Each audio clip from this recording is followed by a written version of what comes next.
One of the hardest things about owning a business can be the tough conversations that you have to have with your employees. Performance issues and terminations can cause issues not only in the court of law, but in your office itself. It takes an emotional toll on everyone involved, especially if you have not properly prepared yourself and your managers for the task. We have a few tips that we'd like to review with our clientele. You can download the full checklist directly on our free library of forms at cybhumanresources.com. First tip, don't delay. Understandably, many of us defer uncomfortable confrontations. One of our go-to mottos is to hire slow but fire quick. Not too quick, where you don't have your ducks in a row. What we mean is that moving the problem around your company is not going to make anything better. Delaying only gives the employee power to make preemptive strikes. Second, I would avoid chit-chat. Get to the point. People often try to break the ice at the beginning of a difficult conversation with casual chatter. It's understandable, but can be problematic. No good can come from starting a conversation with, "How is your child recovering from surgery?"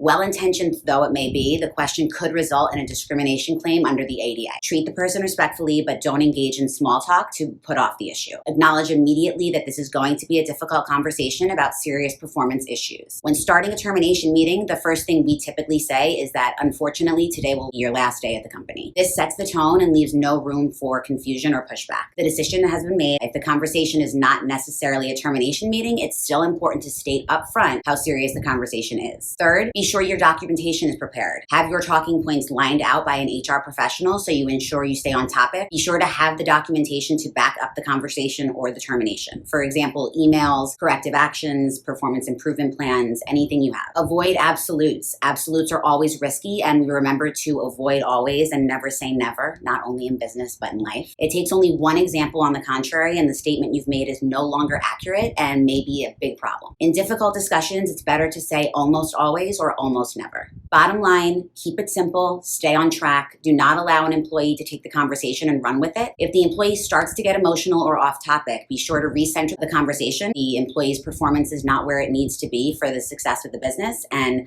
that's why the conversation is happening in the first place. You can find the rest of these pointers and a complete checklist by signing up for our free library of forms at cybhumanresources.com.